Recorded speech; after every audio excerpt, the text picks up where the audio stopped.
My name is Barbara Petitti. I'm a Global Ethics and Compliance Officer for Alstom Transportation. We are a global rail provider in providing both systems and infrastructure for railway solutions. Starting out, when I got into this field, I had been in a traditional practice of law, and I left that intentionally because I wanted to do more proactive problem solving in my career. Came into a corporate setting, initially in an HR, human resources function. And over time that morphed, and it morphed into something where gradually I started taking on compliance projects, so to speak, and the role eventually became one more of pure compliance. And it was, I guess, lucky for me, being a decent problem solver, that the problems kept coming my way. I came into ethics and compliance largely by accident. I had a boss who was the ethics officer in the organization I was working for. It was a small subsidiary of General Dynamics. And he got promoted, and he came to me one day and tapped me on the shoulder and said, "How would you like to be the ethics officer?" And of course, I was young and hoping to expand my career and grow. And I said, I'd love to do that, not knowing really anything about what that meant or what the role really entailed. I said yes, and then began my journey of learning what it meant to be an ethics professional.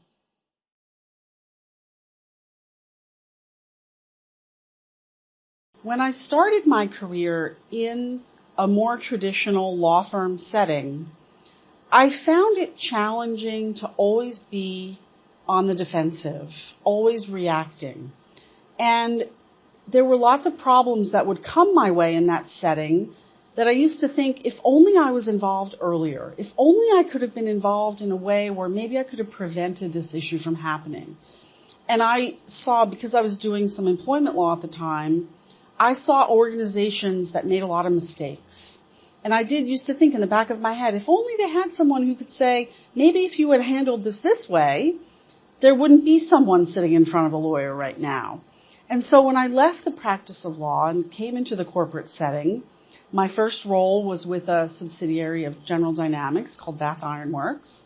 And I started there in human resources doing affirmative action and employee relations. And a lot of it really was trying to have a proactive approach to make employees feel heard. And eventually that morphed into something bigger. And I took on a more traditional role as an ethics professional.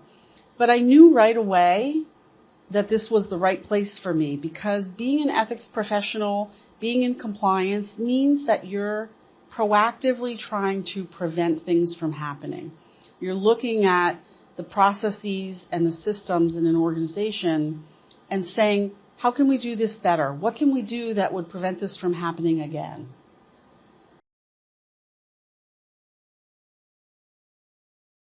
I've had many experiences when I didn't necessarily agree with my management or management in other parts of the organization. And the most important lesson I've learned is to remain calm and share my input on why I disagreed, and explain that a lot of the information that I learned over time that led me to a place of why I disagree, and calmly sharing that, and basically saying, this is my professional guidance. The company may decide to go in another direction. This is what I recommend and why. And very calmly share that after years of experience in this field, this isn't just my opinion. This is also an educated, informed position based on years of dealing with these kinds of challenges. Being an ethics and compliance professional based in the U.S. but working for a French company has, I think, pros and cons. A lot of the pros are that my organization relies on me to be a source of expertise in a geographical environment where ethics and compliance is a much newer profession. In Europe, globally, in other parts of the world, the U.S. is seen as the leader in setting the standard for how ethics and compliance programs should operate. And so that's been a real benefit to me because I've had an opportunity to share a lot of my knowledge and skills and experience. At the same time, I am an individual contributor and I don't have a team in the U.S., so I have to rely on my local network to be a source of professional rapport for me. And sometimes I need people that have either more experience than me or equal amounts of experience to run issues by, or just a sense of having professional belonging. The future issues that concern me relate to data privacy and also technology. We're now in a world where things are changing so quickly.